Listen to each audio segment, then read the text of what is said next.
let's get it started. So today we are going to work on some review problem. In this first session, we are going to work on maybe 4 or 5 problems, and then we'll take a short break and we'll continue with the second set later on. So let's jump in and get it started here.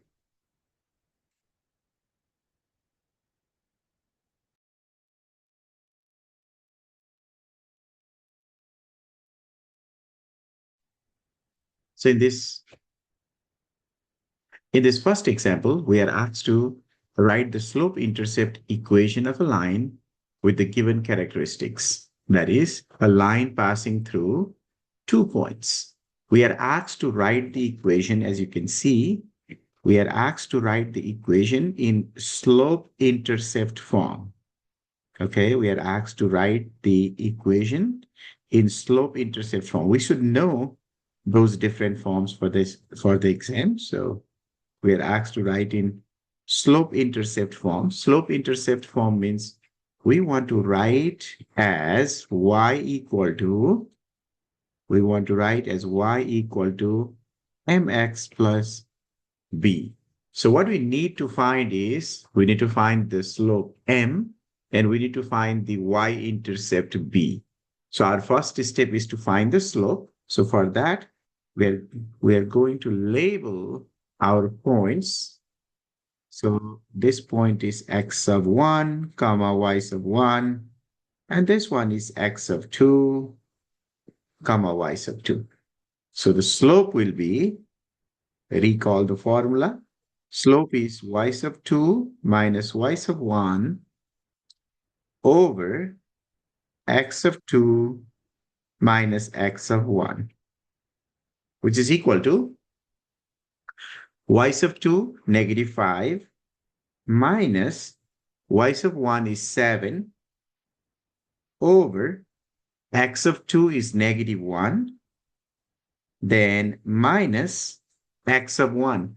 You are subtracting a negative 3, which is same as adding 3. So we can write plus 3 equal to, so negative 5 minus 7, that is a total of negative 12, divided by, in the denominator, we have a 3 minus 1, which will be 2. And that is equal to negative 6, because negative 12 divided by 2 is negative 6. So we got the slope, we got this m. Now we need to find b. So in order to find b, that's our next step, y-intercept b. So in order to find that, what we do is, we are going to plug in one of these points and also the slope into that equation. So if I want to plug in the first point, my x value is negative 3. That's what I'll plug in here. Y value is 7. I'll plug in 7 there. And in place of slope, I can plug in negative 6. So that will lead to find the value of b. So let's see. Now, in place of y, I am plugging in the y value. I'm using the first point. You can use the second point. It doesn't matter. You'll get the same result.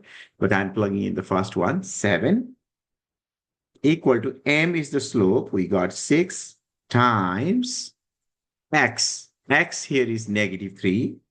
So 6 times negative 3, then plus b. We are trying to find the value of b.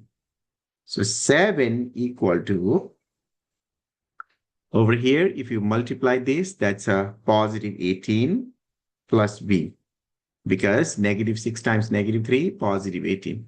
Now, if you subtract 18 on both sides, you will get b equal to 7 minus 18 is negative 11. So that is your y-intercept, okay? So finally, we got the value of b also. Then we can finally write our equation. So equation that we are looking for is y equal to m is negative 6, negative 6x, and the value of b, we got negative 11. Remember, if you are asked to write the values at the end, let's say we have the room to write our answer at the end. Let's say first part says, what is your slope? Then you will say that the slope m is equal to, we got a negative 6. Okay, second part, y-intercept, y-intercept, what we got here? Y-intercept of negative 11 means when you write as the coordinate form, that is 0, comma, negative 11. And the third part, equation. We got the equation. Equation in slope-intercept form is y equal to negative 6x minus 11. So this is how you can answer question like this one. Second example, we are asked to solve the quadratic equation which is given here using quadratic formula. So in this one, you can see that the quadratic equation is not written in standard form. So your first step is to write the quadratic equation in standard form. Standard form means your right-hand side should be 0, right? So we need to subtract that 2 on both sides. So if we start with that, we get 5m squared plus 3m. And then you can subtract 2 on both sides. So minus 2 equal to 0. So clearly, you can see the equation is in standard form now because the right-hand side is equal to 0. And we are asked to solve this equation using quadratic formula. Okay, we are asked to solve using the quadratic formula. And recall your quadratic formula. Quadratic formula is x equal to negative b plus or minus the square root of b squared minus 4ac, everything divided by 2 times a. So now, by looking at this, we can say that we need to know the values of a, b, and c first. So the first number that is with the squared term is your a. Okay, the other one with the regular term is your b, and that is your c. So your value of a is 5, b is 3, and c is negative 2. Once you know the values of a, b, and c, it is easier to find the value of discriminant first, then plug into the formula. Discriminant means b squared minus 4ac. So let me find b squared minus 4ac. Now b squared minus 4ac is equal to b squared means 3 squared minus 4 times a is 5, c is negative 2. 3 squared is 9. Here we are multiplying negative with another negative there, so that will be positive. 4 times 5 is 20, times 2, that's a 40. And 40 plus 9 is 49. So once we get this discriminant, now we can plug those information into the quadratic formula and get the value of x. So x equal to negative b. In the formula, we have a negative b. Negative b means opposite of b. b is 3. Opposite of 3 is negative 3. Negative 3 plus or minus the square root of b squared minus 4ac. We already know the value of b squared minus 4ac. It's 49 here. 49 divided by 2a. 2 times a is 5.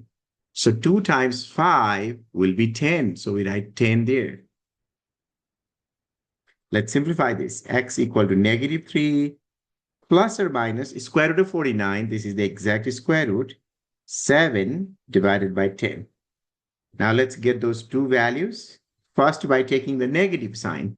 If I do negative 3 minus 7, negative 3 minus 7 is negative 10 divided by 10, comma. If I do the plus sign now, negative 3 plus 7. Negative 3 plus 7 is same as 7 minus 3 or 4. So 4 over 10. 4 over 10. And these can be further simplified.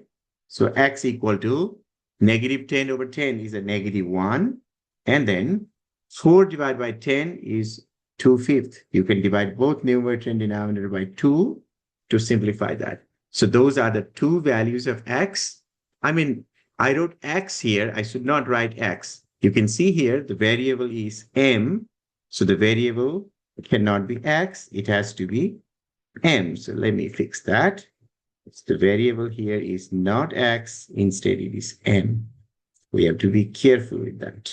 Okay, there we go. We got two values of m by solving the given equation using the quadratic formula. So you must know how to solve quadratic equation using quadratic formula. Example 3, this is the analysis of the quadratic function. As you can see, we have a quadratic function here, f of x equal to 2x squared plus 4x minus 6. Sometimes it is okay to quickly sketch the graph of the functions like this on the paper. That will help you, answer the questions easily. And sometimes in the test, they will give you the graph already, but in this one, the graph is not given. So we can quickly sketch it. Basically, you can take help of your calculator and then graph it. If you can do it without using calculator, that's totally fine. But if you feel like using calculator, please do that. So maybe the graph will be something like that. Okay. So that is the graph of our quadratic function that is given there. You can write y equal to 2x squared plus 4x minus 16. You don't need to draw the graph, but if you draw it, it is easy for you to analyze. Okay, the first one is we are asked to find this vertex. And you know that the coordinates of vertex are h comma k, where h is equal to, I'm doing part A here, h is equal to negative b over 2a. That means in this quadratic quadratic function, we need to label A, B, C again. So the first one is A, this is your B, this is your C. Negative B means opposite of B, opposite of 4 is negative 4 over 2A, 2A, so 2 times 2 is 4. And negative 4 divided by 4 is negative 1. So this coordinate, the x coordinate over there is negative 1.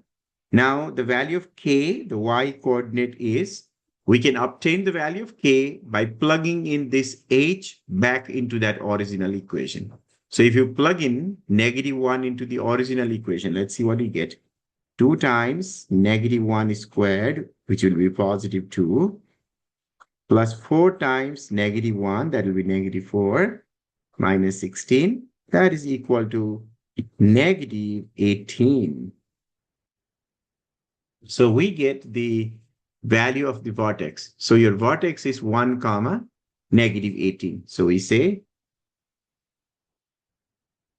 vertex is negative 1 comma negative 18. So that is that point over there. Okay.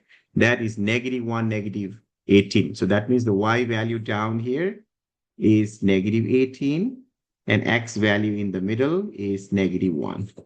So this coordinate is negative 1, negative 18. That is the first part. Second part is we have to determine whether there is a maximum or minimum value and find that value. So for this function, because the function is first decreasing and then increasing, or you can say the value of a is positive, the function will have the minimum value. So I'm going to write like this. Since a is greater than 0, there is a minimum value. There is a minimum value. Minimum value of, we are also asked to write that minimum value, find that minimum value. You can see that this function can go all the way down and takes a minimum value of negative 18. So the minimum value is negative 18. Next one, we can also answer by looking at the graph. Find the range of the function. Range means the y value. And the minimum y value is negative 18 and all other y values are more than that. That means your range is from negative 8 all the way up to infinity. We are starting there at negative 18. So range is from negative 18 up to infinity. Negative 18 up to infinity. And the last one here, we have to find the interval on which the function is increasing and the interval on which the function is decreasing. So you can see that in this one, the function is first decreasing and then increasing. So for the x values less than -1, the function is decreasing. After x equal to -1, it is increasing. So we say f of x is increasing. F of x is increasing on the interval -∞ up to -1. And f of x is, this one is not increasing, this is decreasing, right? It is increasing only after -1. So I will write it is increasing from -1 up to infinity, okay? -1 up to infinity. And f of x is decreasing on that first interval. It is going down here for all the x values from -∞ up to -1. -∞ up to -1. So this is how you can look at the graph of a quadratic function. Of course, the graph was not given. We sketched the graph because we know that in order to analyze the quadratic function, it is better to have a graph first. So you can quickly plug in the function into your calculator, sketch the graph, use that graph to help you answer those questions.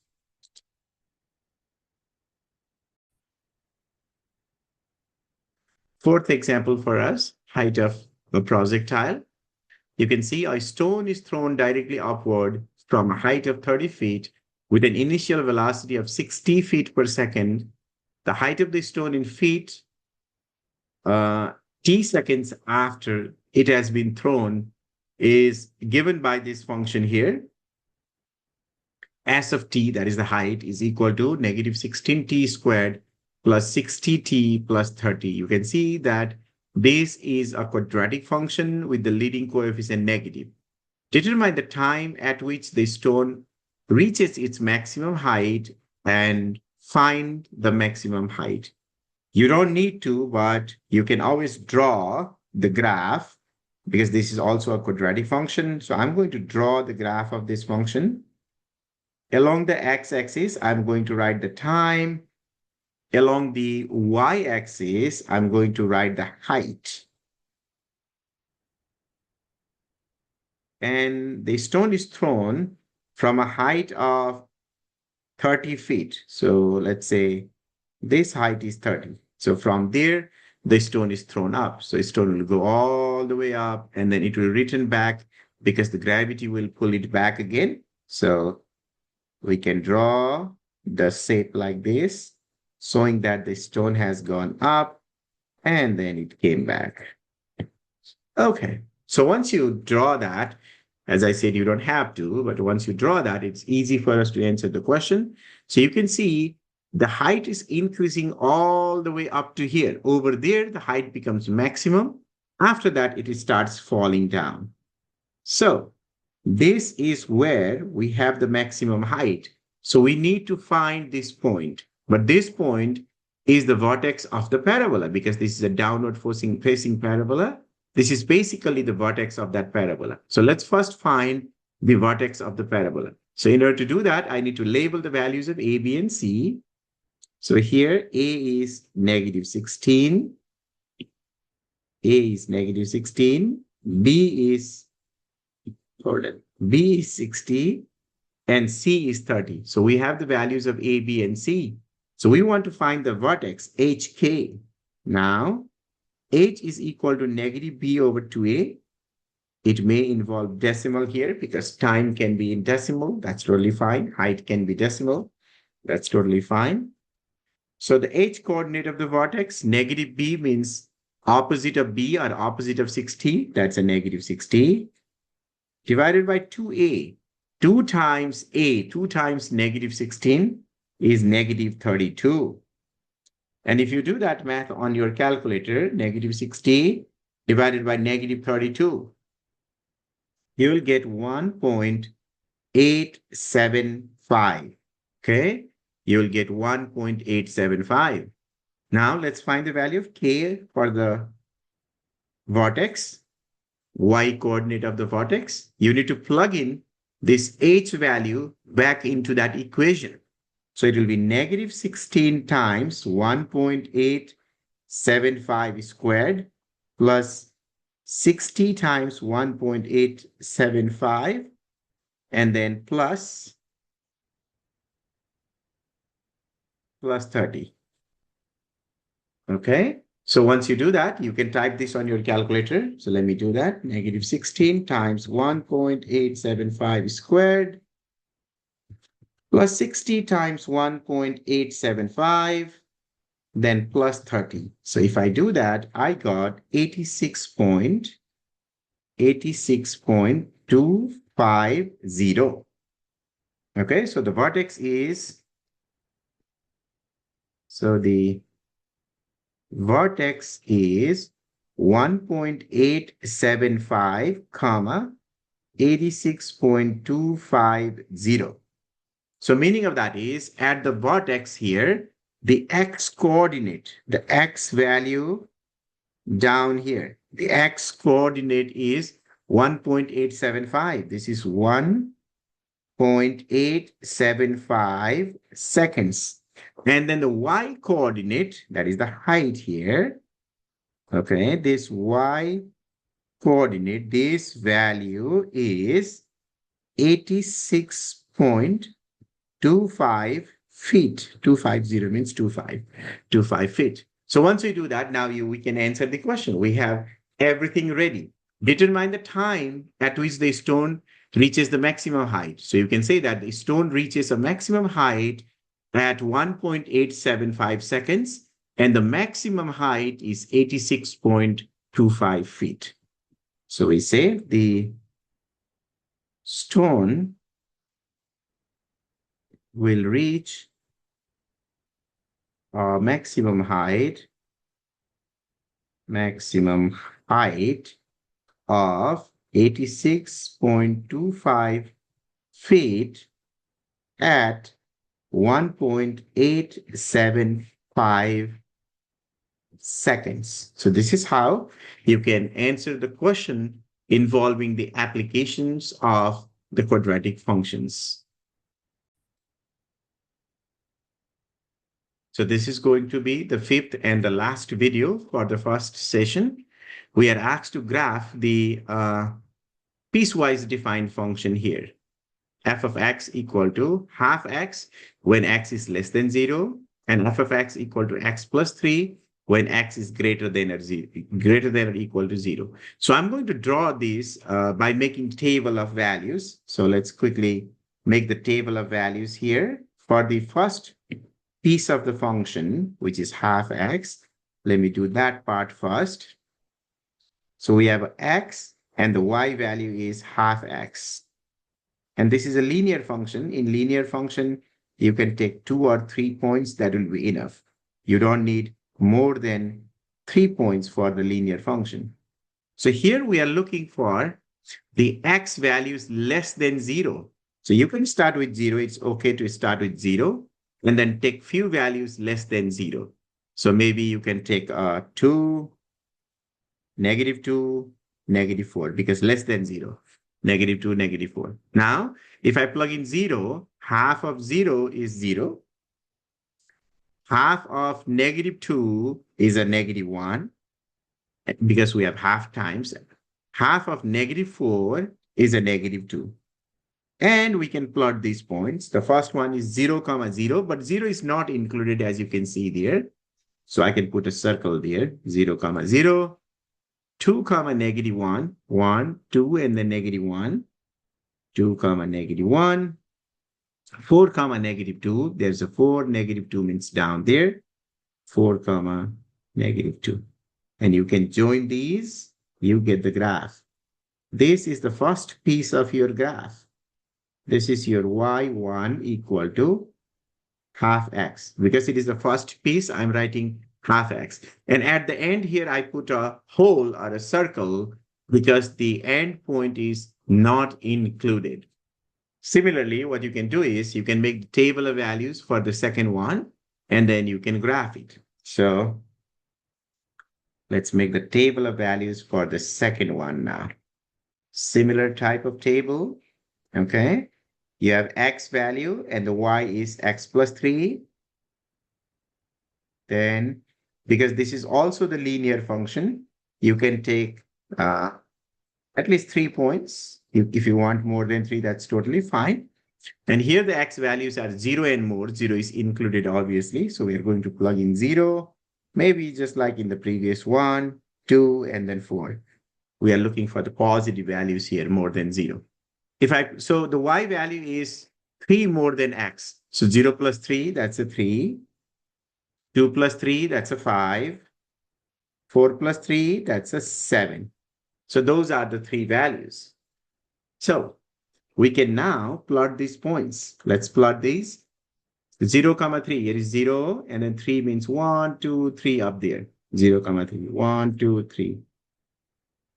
0, 3. That's included. I can put a dot. Then 2, 5. This is 2, and all the way up there, 5. 2, 5. Next one is 4, 7. Right there. 4, 7. Like this. So we get the other piece here. If you join this, you get the graph for the other piece of that function. So this is your second piece, y2, which is equal to x plus 3. So you may see more than 2 pieces sometimes, right? 3 pieces. The process is exactly the same. You make the table of values, plot them, you get the graph. So this is how we can graph the piecewise defined function. And I think for the first session, we are just going to work on these 5 questions. We did it, and we are going to stop here. Okay, let's begin with this question here. They have given a function, and we are asked to find the intercepts, domain, asymptotes, and then graph the function.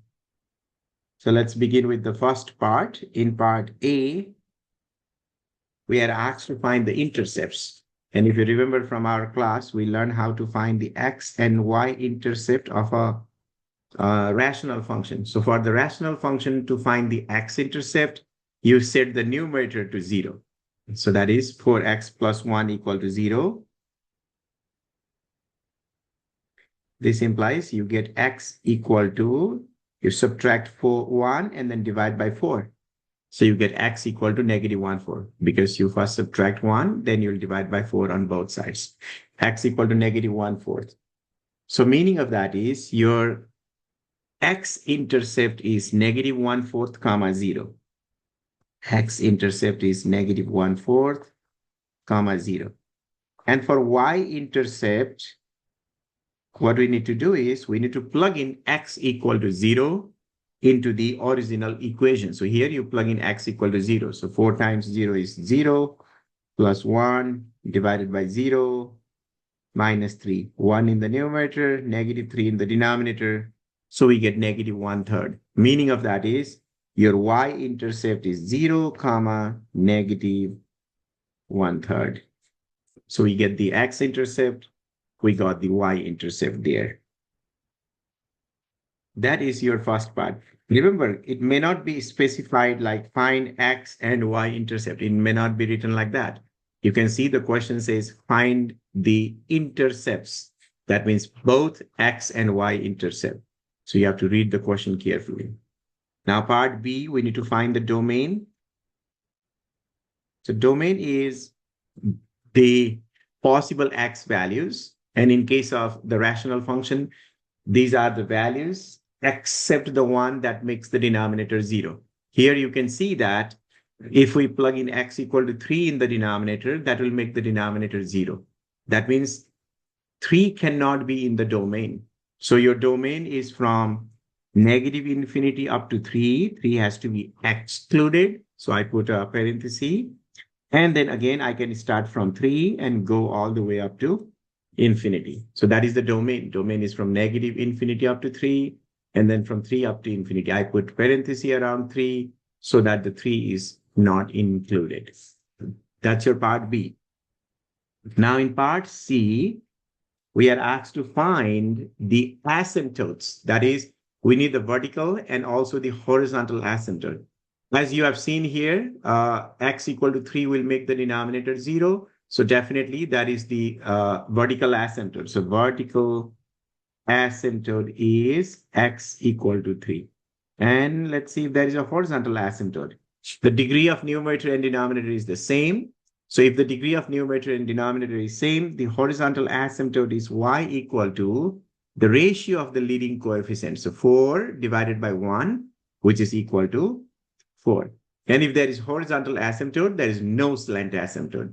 Slant asymptote occur only when the degree of the numerator is 1 more than the degree of the denominator. So if you go to your notes, if you look at the last page of the rational functions, you'll see there is a summary table explaining all the concepts, how to find intercepts, how to find domain, how to find intercepts. Make sure you review that page. This is just a quick overview here. We have done all that. So once we have all this information, we need to graph this now. So let's try to graph here. What I'm going to do is first, I'm going to draw those asymptotes. We have the vertical asymptote at x equal to 3. So at x equal to 3, we draw a vertical asymptote.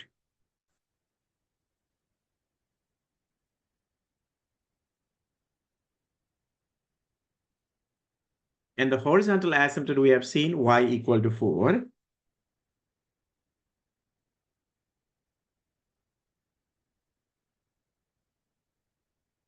Y equal to 4.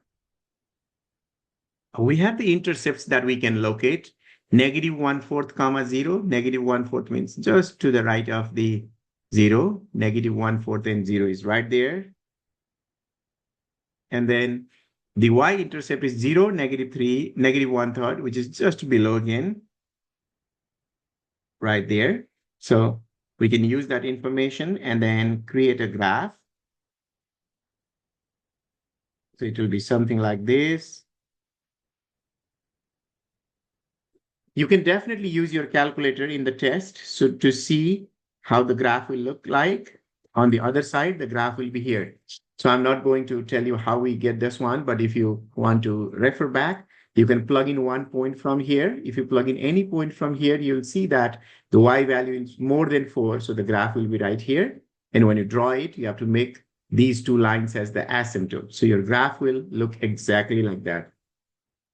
And one more time in the test, don't just sketch the graph. Make sure you put the function on your calculator to see what the graph will look like and use that information to sketch the graph. Next example here, if x equal to -5 is one of the zeros of the polynomial function, which is given here, p of x equal to x cubed plus 5x squared minus 2x minus 10, find the other zeros. You can see that this is a third degree polynomial. So we have 3 zeros. Out of these 3 zeros, one of the zeros is already given. It is x equal to -5. So we have to find the remaining 2 zeros now. So to do that, if you remember from our class, what we do is we do the synthetic division to reduce that polynomial equation. So let's begin dividing with that -5, synthetic division. We have 1x cubed plus 5x squared minus 2x minus 10. We draw a line down there. Then after that, we bring this number down, bring 1 down, and then multiply back -5, add them together. That will be 0. Multiply back. That will be 0. Add them together. That's a -2. Now again, multiply back. That will be positive 10 here. And the result will be 0. So to find the remaining zeros, now this will be our quadratic equation or a second degree equation. So now what we have is 1x squared, because it is a cubic polynomial. So when you divide, it will be squared. 1x squared plus 0x minus 2. 1x squared, 0x minus 2 equal to 0. So we need to solve this quadratic equation and then find the other 2 zeros. Quadratic equation can be solved by using factoring, by using the quadratic formula, or if it is a simple one, you can also use the square root. In this one, this is very simple because we have x squared. 0x means there is nothing in there, and minus 2 equal to 0. So in order to solve equation like this, you add 2 on both sides and take the square root. X squared equal to 2. Take the square root. You are getting two values there, plus or minus.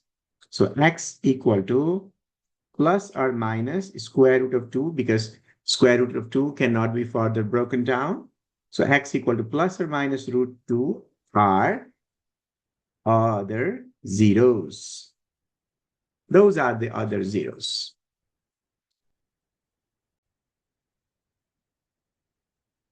Okay, in this example, let's see what we are asked to do. Given a function f of x equal to 3 raised to x, answer the following questions. The first part is find the inverse of the following function or the above function there in logarithmic form. We have to find the inverse of this one.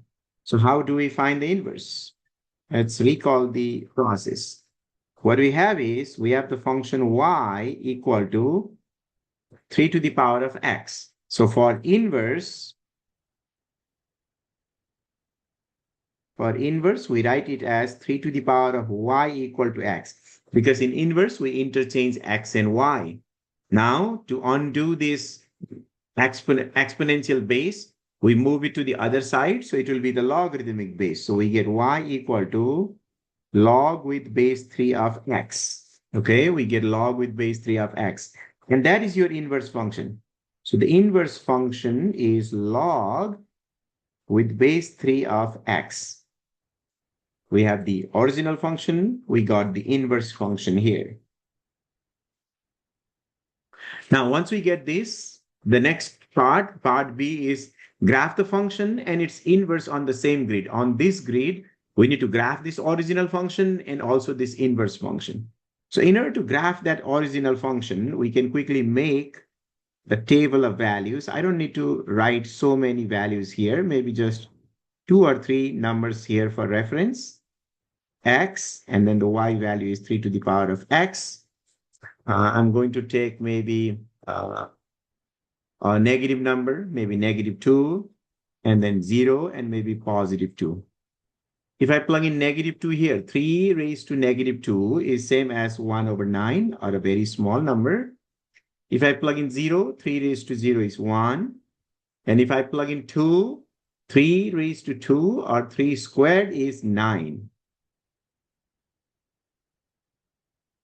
Right? If I plug in 2, 3 squared is 9.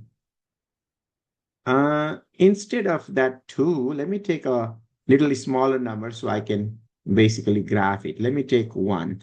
If I plug in 1, 3 to the 1 is 3. So you can see that point when I'm graphing. Okay, let's plug in these points. So we'll get the graph of the original function. So if it is negative 2, negative 1, negative 2, the y value is very small, 1/9. 1/9 is right there. Then 0, 1, 0, and then 1 right there. 0, 1, 1, 3, 1, 1, 2, 3 up there. 1, 3, like that. And if we join this, we get the graph of 3 to the power of x, exponential function like the one we did in the class.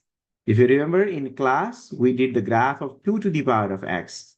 This one is 3 to the power of x. So that is your original function, y equal to 3 to the power of x. That's your f of x. Now, we are also asked to graph the inverse function on the same grid. So inverse means you flip the points, right? You flip the points. So 1, 3 becomes 3, 1. 3, 1, 1, 2, 3, and then 1 is this one. 3, 1. And then 0, 1 becomes 1, 0. 1, 0 is this one. 1, 0. And then this one, 1/9 and negative 2. 1/9 is a number close to 0. And then negative 2 means negative 1, negative 2 down there. Right there. If you join that, you'll get the graph of that logarithmic function. You'll get the graph of the logarithmic function. So that is your f inverse x. Let me write nicely. F inverse X. Okay, there we go. Okay, so we draw the graph of the function and the inverse on the same grid. Now, after that, the last one is using the graphs, that is looking at this graph, explain the symmetry. What type of symmetry is there? You can see that because these are the graph of inverse, we obtain the inverse by flipping over X and Y. The graph is always symmetrical about this line where Y and X are always equal. It looks like the graph is reflected about that line Y equal to X. If we reflect this line, we'll get this. If we reflect this line, we'll get that. That means for part C, you can say that the graphs are symmetrical. The graphs are symmetrical.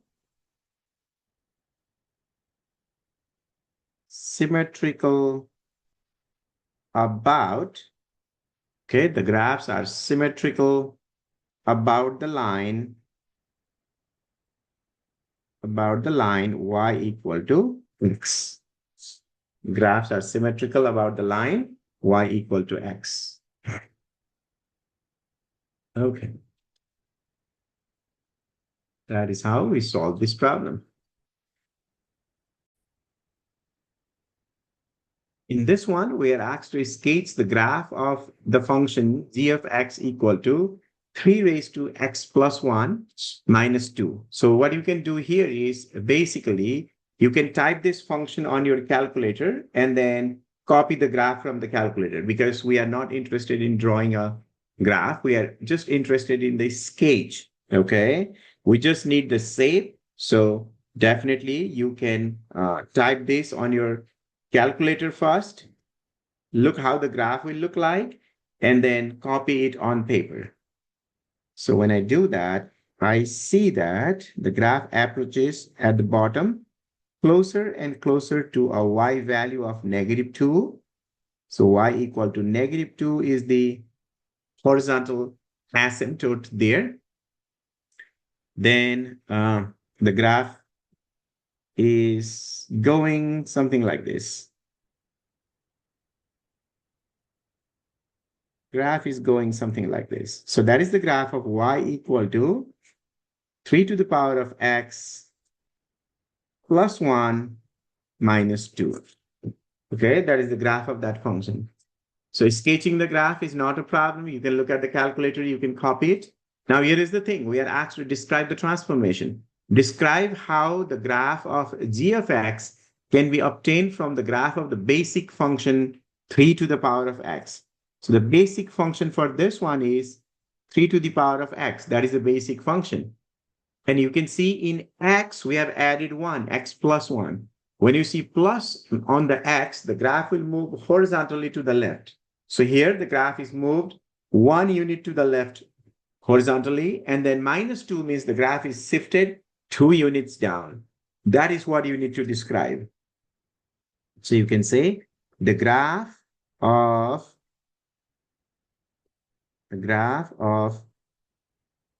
g of x is obtained by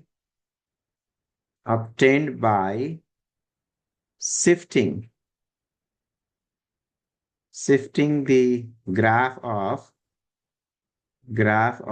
f of x horizontally 1 unit to the left, and then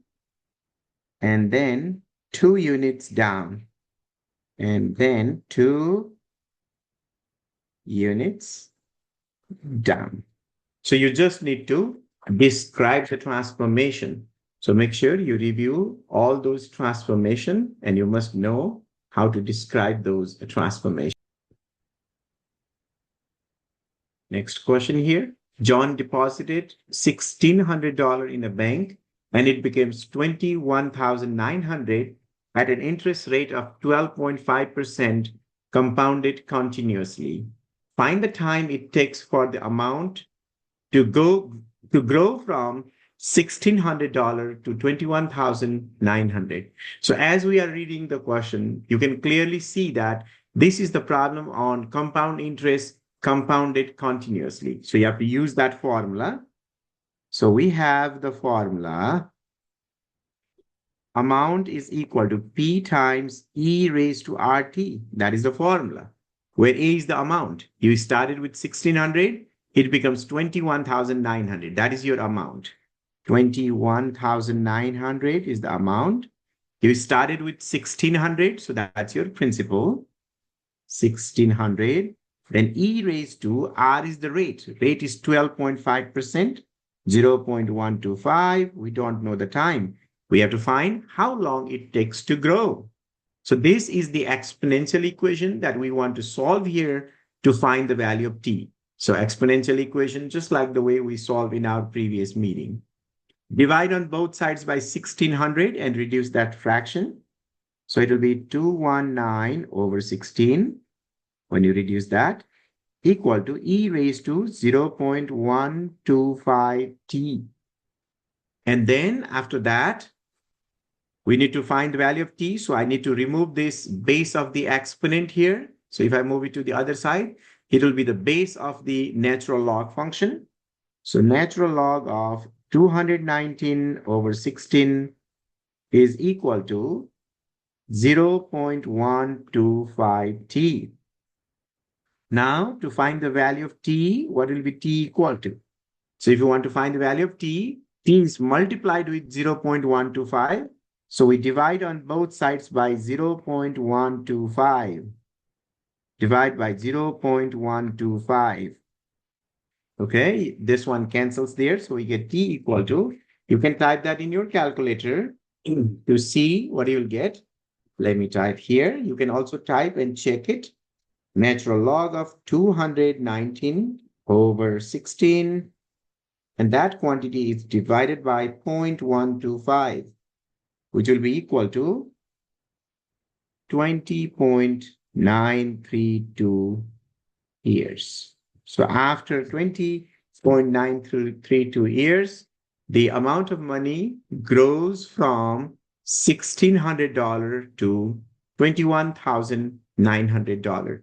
Because the question involves continuous compounding, we use the formula for continuous compounding and then solve it. In this example, let's see what we are asked to do. Kin has choice between receiving either a monthly salary of $4,200 or a base salary of $3,600 and 4% sales commission. For what amount of sales will the two choices be equal? So this is the problem from linear function, and we have done several examples like this in class, and also you have done a lot of problems like this when you're doing those written assignments, right? So let's see. So there are two choices here. The first one is you get a flat rate of $4,200, or in the other one, you get a monthly salary of $3,600 and then 4% sales commission. Here, the question is, for what sales value the amount you get from both options be equal? So we just need to equate those options. So here, the first choice is 4,200.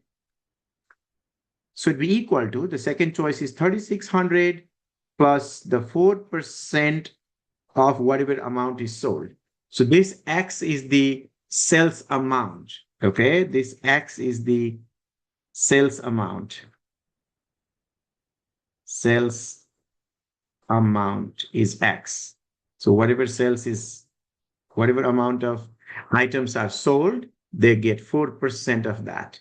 So we need to find that X. For what amount of sales, we need to find this X. That means we just need to solve this simple linear equation. First step, you subtract 3,600 on both sides. 4,200 minus 3,600 is 600 equal to 0.04x. Then to find the value of x, you divide on both sides by 0.04. And if you use your calculator, you get x equal to, this one cancels, 600 divided by 0.04. type on your calculator. It is $15,000. So that means if the goods worth $15,000 is sold in a month, then the amount you receive from both will be equal. Okay. And after that, if you manage to sell more than 15,000, your salary will be more than 4,200 in that case. Okay. That is the very quick and easy example on linear functions. And we have done, as I said, this type of problem over and over again in class. Now we have the rational equation to solve. Rational equation means equation with fraction. We have to solve this equation. See, we have 2 over x plus 5, then plus 1 over x minus 5 equal to 16 over, now look at the right-hand side. On the right-hand side, I have x squared minus 25. 25 is a square number. So this is the difference of squares. X squared minus, that's a 5 squared. Difference of squared can be factored as a plus b times a minus b. So it will be x plus 5 times x minus 5. That is what you'll do in first step. Then after that, what you see is there are different denominators here. We cannot have different denominators. So we have to get the least common denominator. X plus 5, x minus 5, x minus 5, x plus 5. So your least common denominator should be x plus 5 times x minus 5. That should be the least common denominator. So in the first one, we have x plus 5, but we don't have x minus 5. So multiply both numerator and denominator by x minus 5. In the second one, I have x minus 5, but there is no x plus 5. So multiply by x plus 5. The last one is perfect. It already have x plus 5 times x minus 5. X plus 5 times x minus 5. So we have the same denominator throughout. If the denominators are equal, the numerator will also be equal. That's how we solve in class. So now we write the numerators equal. In the first one, we have 2 times x minus 5. 2 times x minus 5 means 2x minus 10. 2x minus 10. In the second one, we have 1 times x plus 5, that is x plus 5, equal to 16. Let's solve this. 2x plus 1x, that's a 3x. And then negative 10 plus 5, that's a negative 5, equal to 16. Now to solve that, it's pretty easy. First you add 5. So you get 3x equal to 16 plus 5 is 21. Then divide on both sides by 3. So you get x equal to 3 times 7 is 21. So the value of x is 7. So this is the procedure for solving the rational equation. What we need to do is we need to make the same denominator, least common denominator, then equate the numerator and then solve it. Pretty easy. Here comes the next one. Find a polynomial function of lowest degree with the rational coefficient that has the given number of sum of its zeros. So some of the zeros are given here, negative 4i and 5. But what we know from conjugate zero theorem is if the roots are imaginary or radical, they always occur in pair. So negative 4i means there is also another root, positive 4i. So we can write all the roots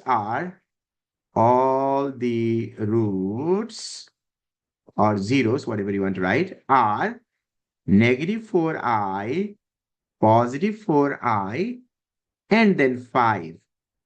Okay, 5 is as it is. If it was square root of 5, then you'll have negative square root of 5 also, because the imaginary root and radical root, they occur in pair. We call that conjugate pair theorem. Now, once you know the root, we are asked to find the polynomial. So let's write the polynomial p of x equal to, if the 0 is negative 4i, the factor is x plus 4i.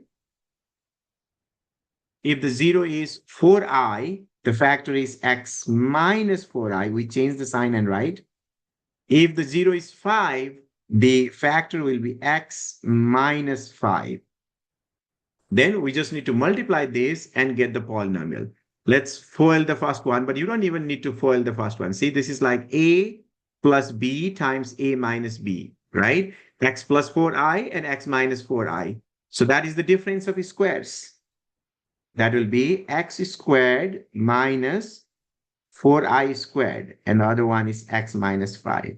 I use the difference of squares. Remember, you have this formula. If you have a plus b times a minus b, the product is equal to a squared minus b squared. That is the difference of squares. So I use that formula here. X plus 4i times x minus 4i is x squared minus 4i squared. Not 4. If you square that 4, that will be 16. So I should write 16i squared minus 16i squared, right? Because it is a squared minus b squared. B is whole quantity here. The square of 4 is 16, then I squared. Okay, let's continue.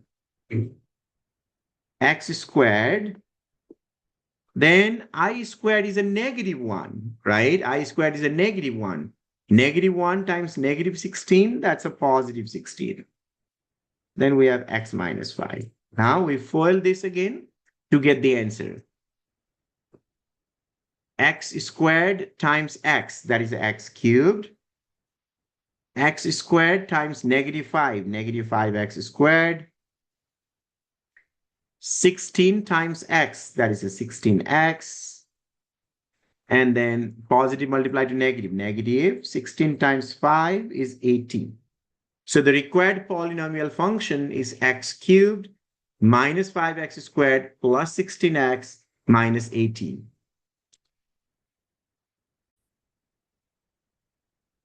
So this one is a polynomial inequality. So first we'll try to write this inequality in standard form, meaning we try to make the right-hand side equal to 0. So we'll have x squared. If I subtract x on both sides, it will be minus 2x. Minus 2x. And then if I add 2 on both sides, it will be minus 3 equal to 0. So that is not equal to 0, less than or equal to 0. Okay, we have less than or equal to. So less than or equal to 0. Now, we can quickly solve this one by graphing. So you can use your calculator and graph this left-hand side. Let me sketch the graph for you to look at. Those are my axes. Okay, x squared minus 2x minus 3. So your graph will be something like this. That's your graph. And this graph crossed the x-axis here at -1 and 3. Because if you look at the factors of -3, that will give you -2. That is 3 times -1 is -3. And 3 minus 1 is a 2. And here we are looking for the function value less than 0. Less than 0 means below the x-axis. So we are looking for these values only. Let me highlight here on red. Right? This is how we did in class. If you look at the previous notes, we highlighted, we just solve it like that. So what is my solution then? This is the easy one. So we have the graph below the x-axis or less than 0 between -1 and 3. Solution is from -1 up to 3. And we have to decide whether to put the parentheses or bracket around these numbers. So for that, we go up here and look at the sign. There is equal to sign also. So bracket. So this is how you can solve the polynomial inequality, okay, by graphing it. It is the easiest way to solve that. And you must know this procedure for your exam.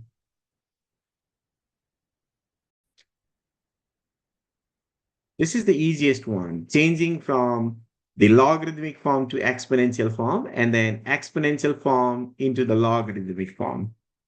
So the first part, you can see we have log with base b of m to the power of 4 equal to y. if you want to change the logarithmic function to exponential function, then what we do is we move this log with base b to the other side. So we'll be left with m to the 4 on the left.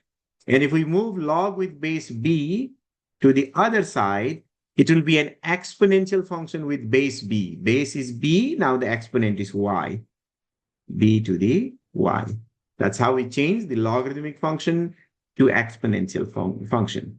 Same procedure for the other one, changing from exponent to logarithm. We have p to the k, base is p, exponent is k, equal to 3.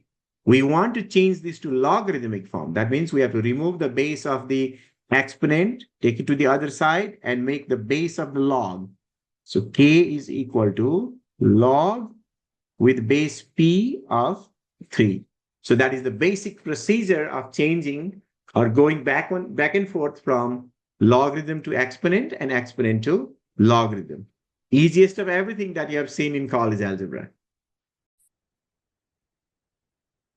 So in this example, we are solving two problems. The first one is solving the logarithmic equation.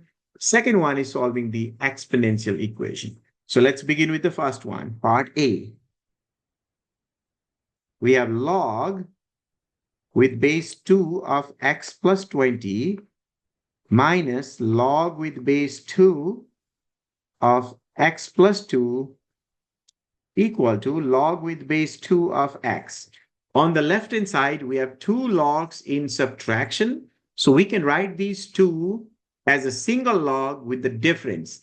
Because if you remember the properties of log, we get the difference from the quotient.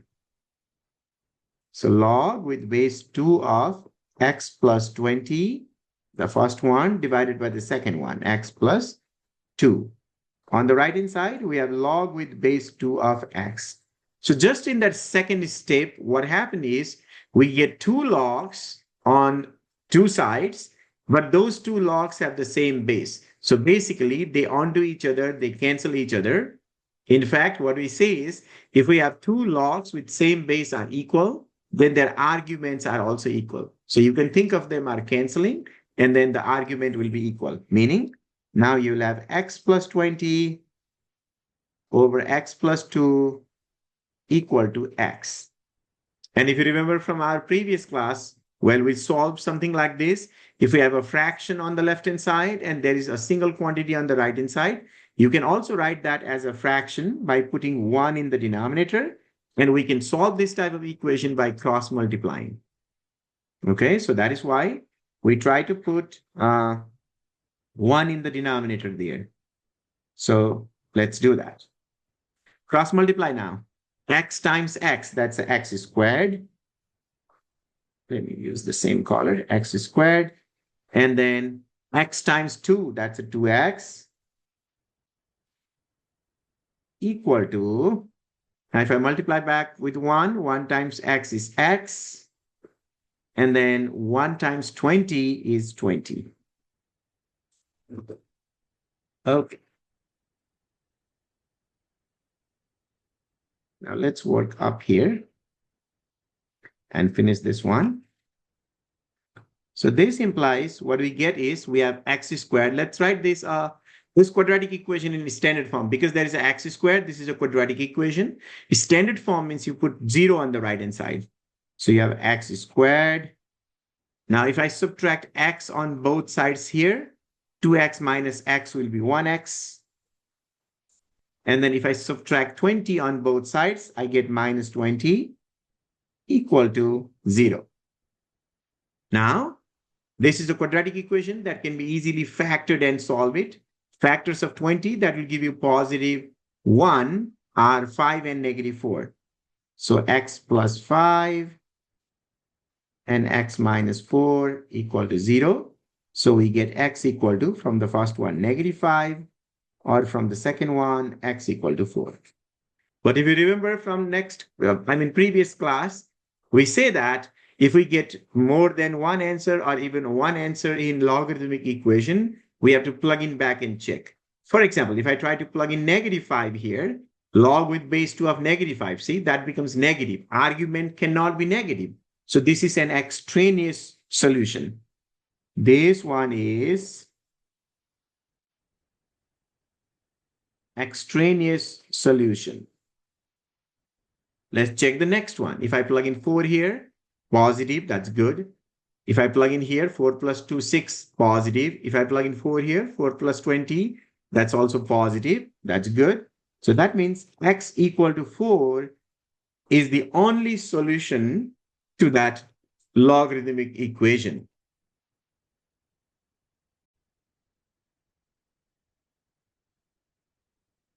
Okay, let's work on B. B is an exponential equation.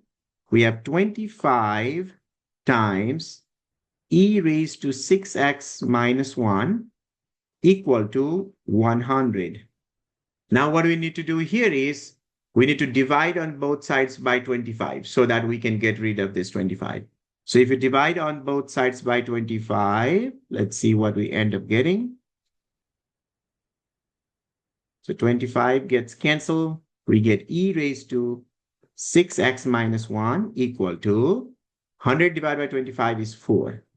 Now, we are looking for the value of x, so we need to undo this e, move that to the other side. In other words, change that exponent to logarithm. So it will be 6x minus 1 equal to base e means natural log of 4. Now, in order to solve this equation, see what we need to do. First, we need to add 1 and then divide by 6. So that means your x will be equal to 1 plus natural log of 4, then divide that by 6. This is the exact value, right? We add 1 on the other side, 1, and then we divide by 6. This is the exact value. But what we can do is we can use our calculator and get the approximate value. Please try to type it on your calculator. 1 plus the natural log of 4, and then divided by 6, I got 0.398 as the solution. So the solution to that equation is x equal to 0.398. So that is the standard procedure for solving the exponential equation. So this is the last example in our review.